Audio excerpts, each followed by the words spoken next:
오늘은 우리가 잘 알고 있듯이 10월 31일입니다. 10월 31일. 사실 이날은요, 우리 개신교 교회에 있어서는 가장 중요한 날이라 해도 틀린 말이 아닙니다. 우리가 보통 기독교의 4대 절기하면은 부활절, 맥주감사주일, 추수감사주일, 성탄절 이렇게 하는데 사실 그보다 더 중요한 날이 오늘입니다. 왜냐하면 오늘이 교회의 생일이기 때문입니다. 10월 31일. 이날 무슨 일이 있었습니까? 교회가 태어났나요? 그래서 1517년 10월 31일 독일의 한 작은 도시 비텐베르크에서 어떤 엄청난 일이 있었습니다. 우리가 고등학교 역사 시간에도 배우는 95개조 반박문이 붙은 날입니다. 마틴 루터가 이제 그 천주교에 대항하면서 95개조 반박문을 붙였습니다. 근데 왜 10월 31일에 붙였을까요? 그 이유는 바로 내일 11월 1일이 천주교에서는 상당히 큰 명절과 같은 날이기 때문입니다. 만성절이라고 하는데요. 천주교에는 성인들이 많이 있습니다. 근데 너무 많다 보니까 하루씩 주면 좋은데 오늘은 베드로의 날, 오늘은 요한의 날 다 줘야 되는데 성인들이 너무 많은 거예요. 그래서 11월 1일을 정해가지고 지금까지 그 모든 성인들을 모아서 기념하고 축하하는 날이 만성절입니다. 그러니 성당에는 많은 사람들이 몰려올 겁니다. 그래서 루터는 전략적으로 그 하루 전날 10월 31일 바로 그 95개조 반박문을 붙인 거예요. 근데 지금은 10월 31일이 단순히 어떤 날입니까? 할로윈 데이입니다. 그래서 참 안타까운 거예요. 귀신들을 축하하는 날, 귀신들과 함께 노는 날, 그런 날이 아닙니다. 꼭 기억하십시오. 오늘은요 교회의 생일 종교개혁 기념주일입니다. 그래서 제가 일부러 이거 광고에 올리려다가 광고 안 올렸습니다. 왜냐하면 광고 올리면 김이 좀 셀 것 같아가지고 미리 말씀을 드리지 않고 지금 말씀을 드립니다. 그래서 지금 우리가 이 종교개혁이라고 할 때 가장 중요한 건 뭐냐면요, 교회는 개혁되어야 한답니다. 오늘 딴 건 잘 몰라도 이건 좀 기억했으면 좋겠어요. 교회는 개혁되어야 한다. 특별히 개혁된 교회는 개혁되어야 한다. 왜냐하면 고인물은 썩을 수밖에 없기 때문이죠. 고인물은요 내버려 두면 자연스럽게 썩습니다. 근데 그런 고인물이 누구겠습니까? 바로 우리라는 겁니다. 교회라는 겁니다. 교회를 가만히 내버려 두면 교회에서 계속해서 아름다운 향기가 나야 할진데 그렇지가 못하지 않습니까? 제가 젊은 전도사 시절에 이제 신대원에서 이제 기숙사 생활을 합니다. 그러면 지금 생각하면 참 부끄러운 이야기지만 무슨 전도사들이 모여서 무슨 이야기를 많이 할 것 같습니까? 전도사들이 모여서 교회 이야기를 많이 합니다. 근데 교회 이야기를 많이 하는데 좋은 이야기를 많이 할까요? 아니면 그렇지 않은 이야기를 많이 할까요? 아직까지 젊죠. 아직까지 혈기왕성합니다. 그러다 보니 전도사들끼리만 모여있겠다. 그러니까 좀 교회 흉을 볼 때가 있고 좀 외람된 말씀이지만 담임 목사님 흉을 볼 때도 있습니다. 그러면서 뭐라고 하죠? 야, 우리는 나중에 저렇게 되지 말자라고 이야기를 합니다. 우리는 나중에 저렇게 되지 말자. 근데 제가 지금 와서 생각해 보니까 그게 정말로 어렵다라는 겁니다. 그때 그 목사님들은 처음부터 그랬을까? 우리가 지금 손가락질하고 우리가 조금 비난하는 그런 목사님들 있지 않습니까? 그분들이 처음부터 그랬을까요? 그분들이 처음부터 정말 나쁜 마음을 가지고 교회를 섬겼을까요? 아니면 그분들은 누구보다도 뛰어난 열심과 충성으로 교회를 섬겼을 겁니다. 틀림없습니다. 근데 어떻습니까? 내버려 두니까 썩어진다는 겁니다. 이건 그 한 사람의 문제가 아니라 우리의 문제다라는 걸 알아야 됩니다. 교회의 문제다라는 것을 알아야 합니다. 그래서 교회는 개혁되어야 합니다. 끊임없이 개혁되어야 합니다. 나는 다르다.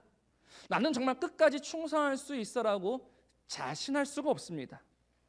빌립보서 2장 12절 보면 이런 말씀이 있죠. 우리가 잘 아는 말씀입니다. 두렵고 떨림으로 너희 구원을 이루라라는 말씀입니다.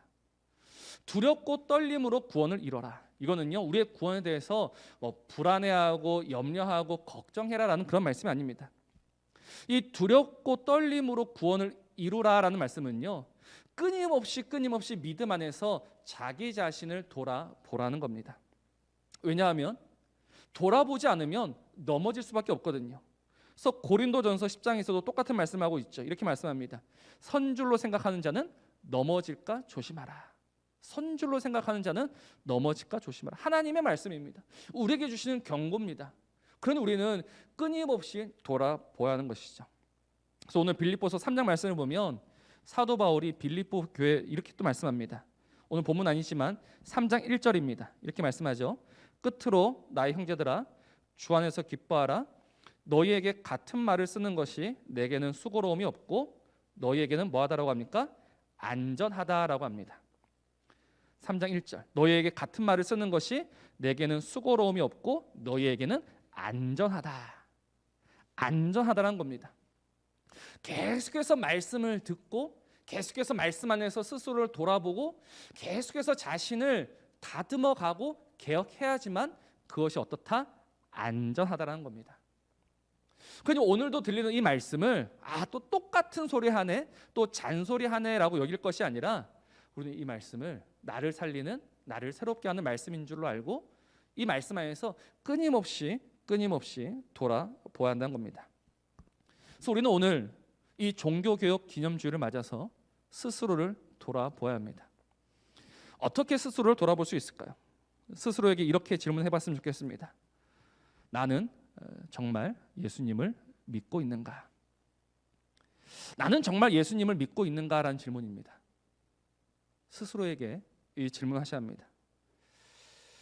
이 종교개혁 기념주일 이보다 중요한 질문은 없을 겁니다. 왜냐하면 믿는 것 같지만 안 믿는 사람들이 많기 때문입니다. 믿음과 상관없는 자들이 있습니다. 마태복음 7장 22절 우리가 너무나도 잘 아는 말씀입니다. 그날에 많은 사람이 나더러 이르되 주여 주여 우리가 주의 이름으로 선지자 노릇하며 주의 이름으로 귀신을 쫓아내며 주의 이름으로 많은 권능을 행하지 아니하였나이까. 한번 보십시오. 이들이 어떤 사람들입니까? 주님의 이름으로 선지자 노릇하던 사람들입니다. 주님의 이름으로 귀신을 쫓아내던 사람들입니다. 주님의 이름으로 많은 권능을 행하던 사람들입니다. 그러면 대박이죠. 그럼 이들은 누가 봐도 믿음의 사람이라고 할 수 있습니다. 우리는 분명 이들을 보면서 야, 선지자고 귀신을 쫓아냈고 많은 권능을 행한 너희들은 정말 믿음이 좋은 사람이구나. 근데 주님은 이들을 보시면서 뭐라고 하십니까? 내가 너희를 도무지 알지 못하니 불법을 행한 자들아 내게서 떠나가라라고 하셨습니다. 주님 바로 지금 이 사람들, 선지자 노릇하며 귀신을 쫓아내며 권능을 행하던 그 사람들을 보시면서 나는 너희를 도무지 알지 못하노니 불법을 행하는 자들아 내게서 떠나라라고 하셨습니다. 여기서 우리가 알 수 있는 중요한 사실이 있습니다. 그것이 무엇이냐? 믿음은 능력이 아니다라는 겁니다. 믿음은 능력으로 판별되지 않습니다. 그럼 믿음은 무엇으로 알 수 있습니까? 주님께서 그대 하신 말씀, 불법을 행하는 자들아. 불법을 행한다는 말이 무슨 말이겠습니까? 하나님의 말씀 없이 살아가는 자들이란 겁니다.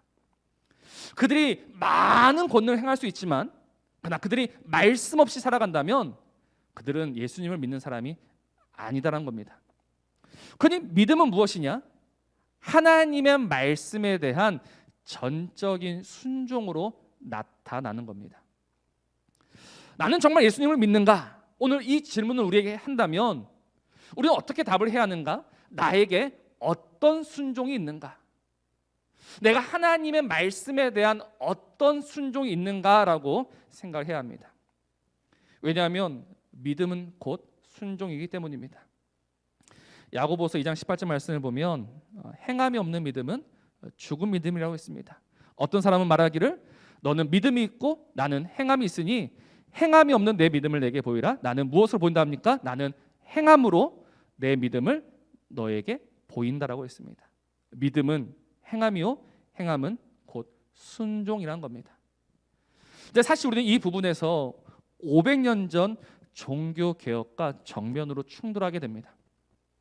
왜냐하면 500년 전에 루터가 강조했던 것이 무엇이냐면, 야, 행함이 중요한 것이 아니고 믿음이 중요한 것이다. 그래서 네 글자로 뭐라고 합니까? 이신칭의라고 합니다. 그래서 루터가 성경 중에서 제일 가치 없는 성경을 이 야고보서라고 했습니다. 왜냐하면 야고보서는 행함을 강조했거든요. 그래서 지푸라기 서신이라고 불렀습니다. 그건 아니다. 그러면서 로마서 1장 17절에 나오는 말씀처럼 오직 의인은 믿음으로 말미암아 산다. 그래서 이 믿음 이것만 강조했습니다. 그런데 500년이 지나면서 지금 어떻습니까? 믿음은 우리가 충분히 강조합니다.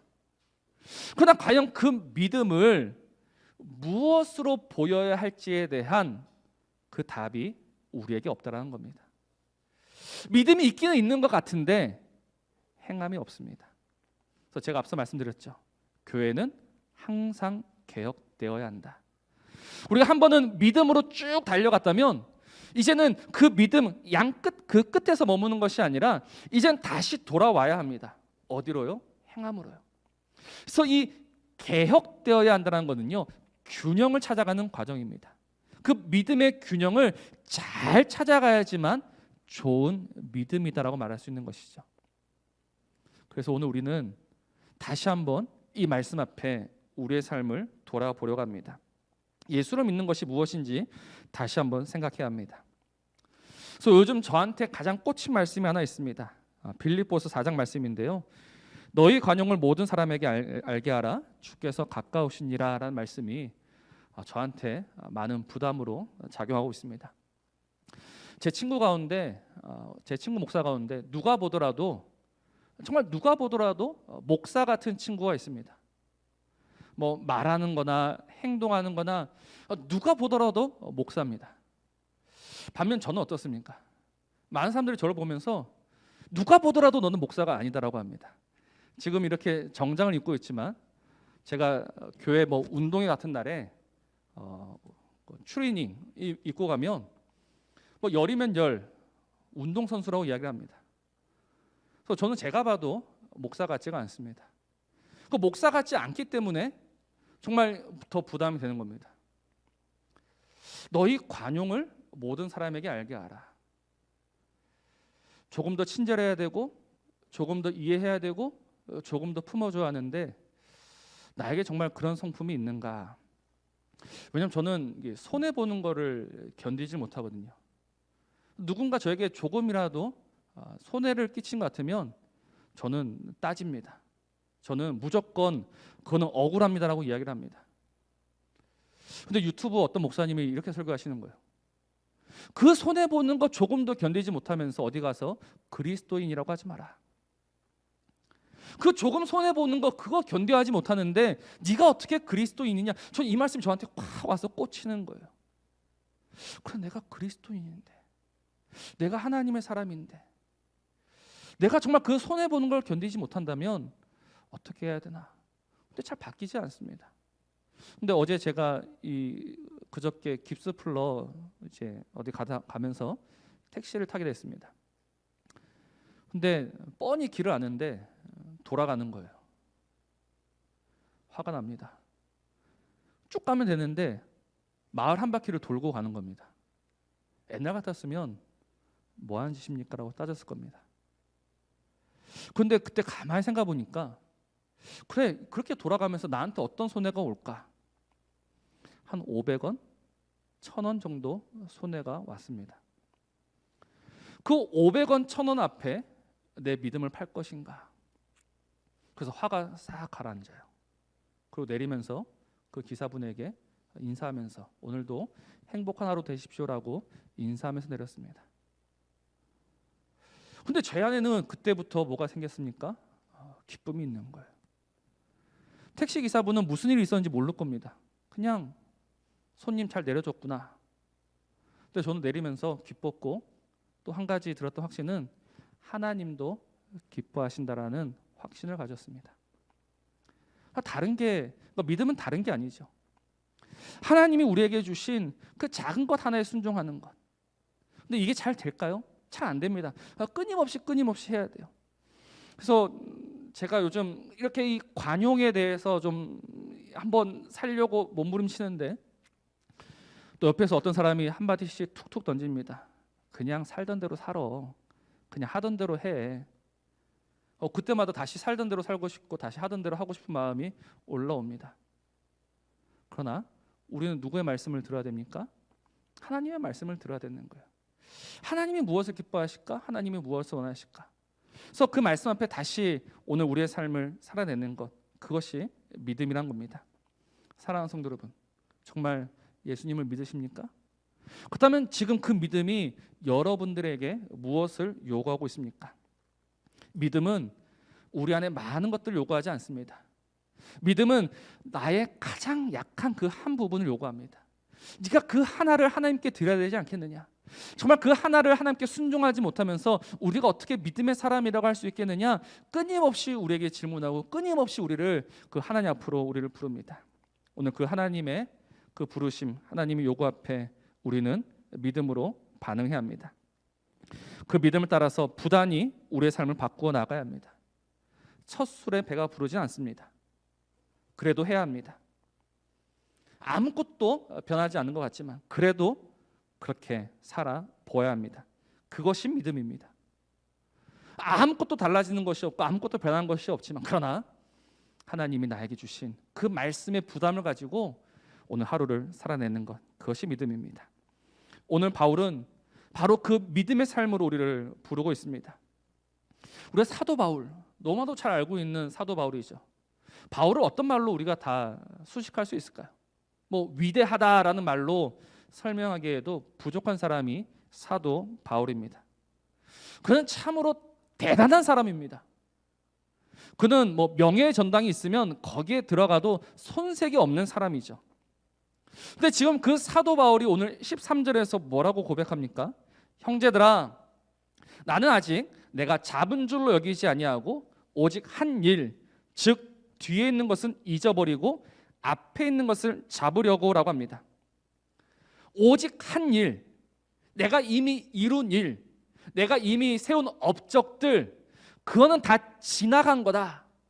그리고 뭐라고 합니까? 나는 그것들을 다 잊어버렸다라고 말하고 있습니다.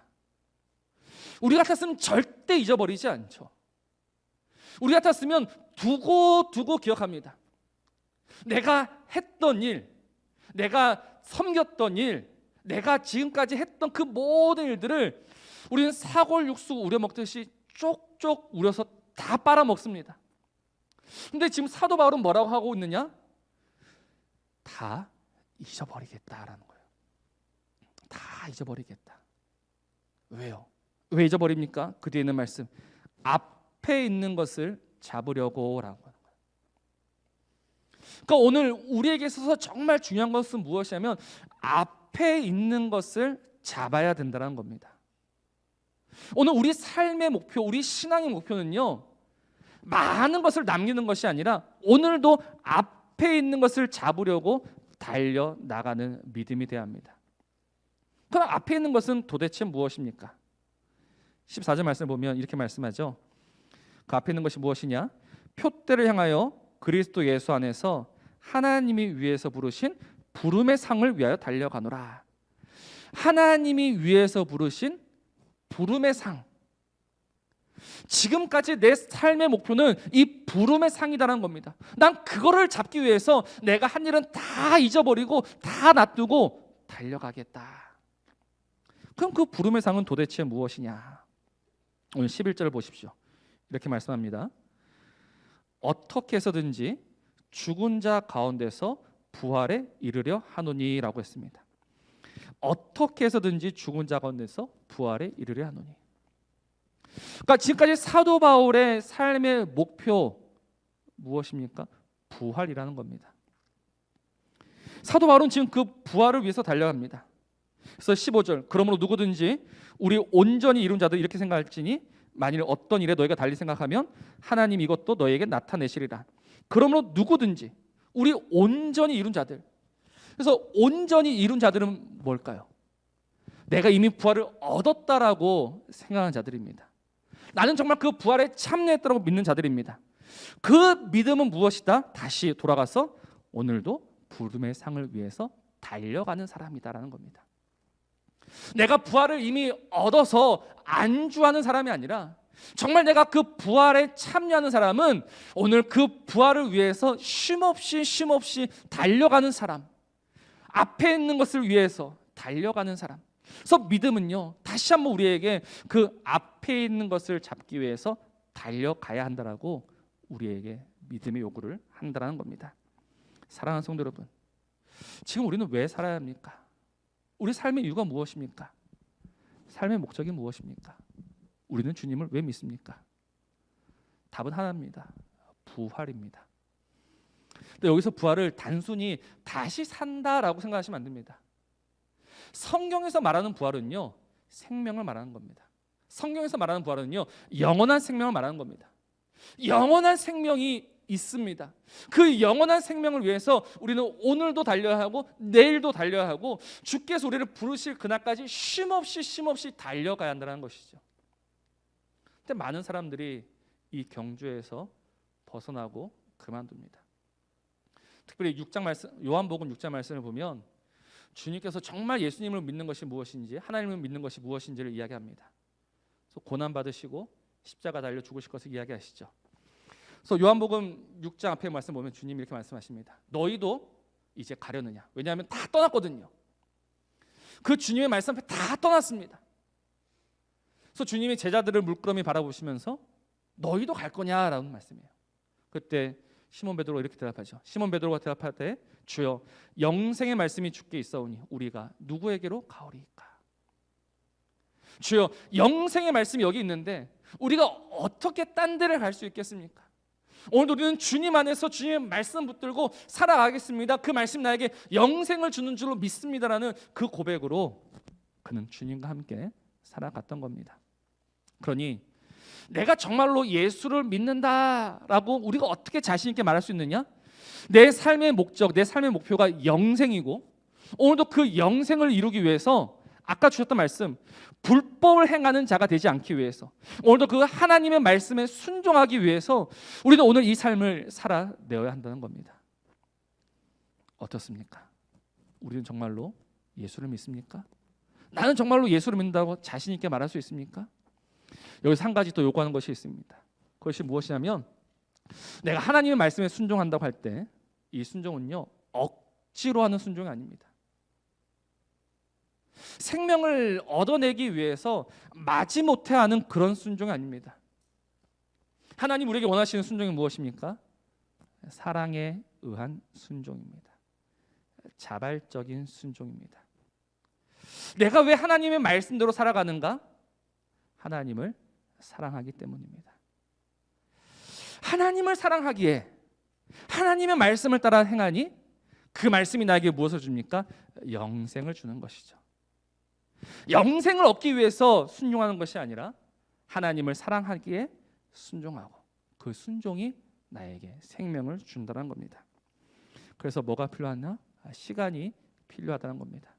왜냐하면 우리의 마음은 쉽게 길들여지지 않기 때문입니다. 그렇습니다. 우리의 마음은 정말로 길들여지지 않습니다. 하나님은 정말 많은 시간 속에서 우리를 개혁하고 계십니다. 제가 이 말씀을 준비하면서 가장 은혜 받았던 부분이 뭐냐면 그래 우리가 스스로 개혁해야지가 아니라 하나님이 지금도 우리를 개혁하고 계신다는 겁니다. 어떻게 우리를 개혁하신다? 하나님을 온전히 사랑하는 자로 길들여가고 계시는 거예요. 제가 지난 3주 동안 깁스를 했습니다. 깁스를 왜 했냐면 저는 조금 다른 분들과 다르게 이 뼈 때문에 깁스를 한 게 아니고 손목에 힘줄을 이제 다시 이었습니다. 그 힘줄을 잇다 보니까 이 힘줄이 충분히 늘어나야 돼요. 충분히 늘어나야 돼서 이 항상 이 손이 이 손등이 하늘로 올라가면 안 되고 손바닥이 하늘을 보고 있어야 됩니다. 근데 이게 안 되니까 아예 깁스로 고정을 시켜놨던 거예요. 3주 동안 했습니다. 3주 동안 애를 딱 깁스해 놓으면 하늘을 계속 볼 것 같습니까? 제가 깁스 풀고 처음에는 하늘을 보고 있더라고요. 근데 자연스럽게 다시 손등이 하늘을 보기 시작합니다.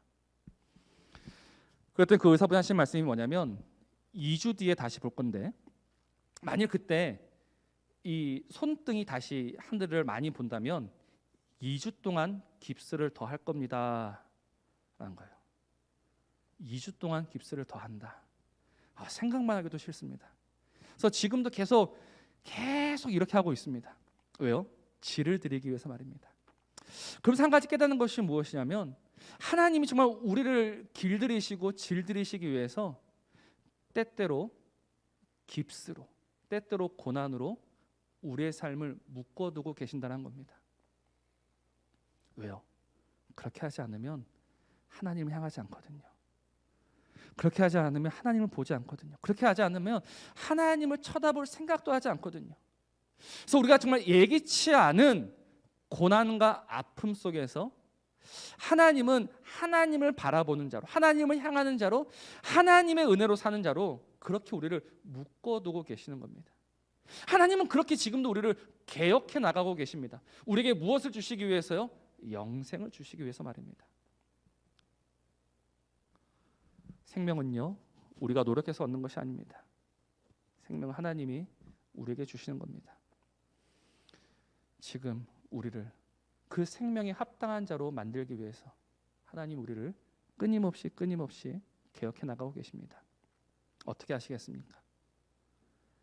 이 하나님의 손길, 이 하나님의 사랑의 손길, 은혜의 손길 안에 우리의 삶을 맡겨야 되지 않겠습니까? 그래서 오늘 설교의 제목이 다시 그리고 다시입니다. 다시입니다. 다시 또다시 해야 합니다. 또다시 우리의 삶을 하나님께 맡기면서 하나님 정말 내 삶이 믿음의 삶이 되어서 정말 순종의 삶이 되어서 영생에 이르는 삶이 되기 원합니다. 그 영생으로 살아가기 원합니다. 이게 오늘 우리 삶의 목표가 되어야 합니다. 정말 이 질문 앞에 스스로를 다시금 돌아보십시오. 그래서 교회에 나오고 예배는 드리지만 그냥 결국 그 영생과는 상관없는 자가 되지 마시고 오늘 이 말씀을 통해서 하나님이 나를 다시 다듬어가고 계신다. 하나님이 다시 나를 개혁하고 계신다. 하나님이 다시 나를 붙들고 계신다라는 이 분명한 믿음 안에서 내 삶을 주님께 맡겨드리며 그래서 그 주님이 주시는 생명, 그 주님이 주시는 부활, 그 영원에 참여하는 저와 우리 모든 성도들 되시기를 주님의 이름으로 축복합니다.